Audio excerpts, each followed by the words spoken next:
Hi everyone.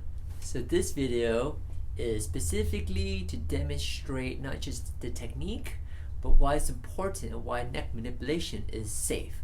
If you're precise and you understand what happened and why you're doing it, the tension, the reason that's happening.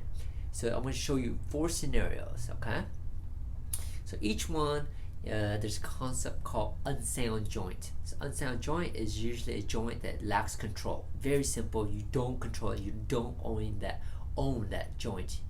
So you don't know how to use it, and so it keeps causing trouble. It's like a driver. If you're drunk, if you don't know how to drive the car, you just keep steering off to lane left or right. So with that, so there's 4 scenarios. So say we're gonna pick at the neck. Again, say you have unsound C5, C6, okay? So for this one, we're gonna say you have a dysfunctional C5-6. That's the one I want to manipulate. So if you've been in a car accident or you've had head trauma, concussion, and say you have an unsound joint above, say C2-3, then I don't want to torque load it.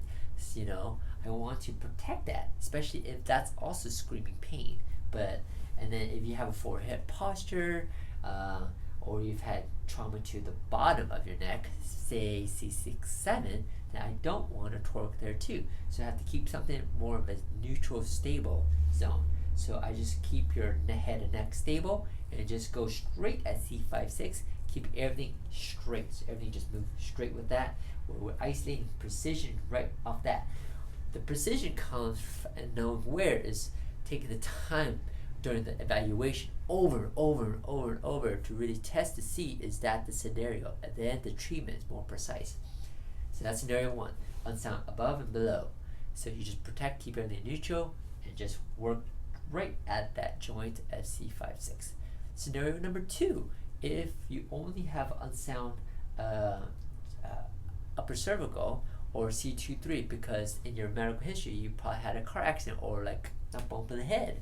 So I can actually be more specific by just taking up the slack or torquing, not torquing, but really engaging everything. So then when I do a treatment technique at C5-6, I'm not getting a lot of movement, because it's hard to be precise when everything's neutral. You have more room, wiggle room to drive. So when I narrow the lane, driving lane, you have to be more. You have to drive in that specific direction, and so I can load the bottom and really get more precise, because now I'm taking up the amount of motion, but keep the head and neck more stable, and then I could just manipulate there only. Okay. Opposite scenario, third scenario is forehead posture. You have arm pain. And so you have unsound bottom, say C6-7, and everything's intact above. So C1, 2, 2, 3, 3, 4 is sound. So I can actually do the same thing and actually take up what we call slack from above, keeping the bottom, understanding that there's something we got to protect down below, and then manipulate there using precision and explanation, education, follow up, always with exercise. Last one is it's just a simple C5-6, and so that's the one that's most ideal, but you don't see that a lot.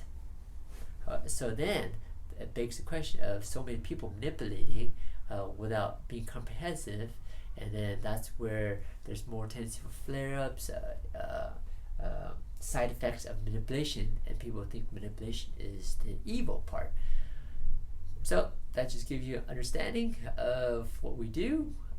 And first part, again, in summary, is a comprehensive evaluation to a very targeted treatment, and then end with exercise to help support that. We want to make the unsound joint, a system, area, region, neighborhood to be more sound.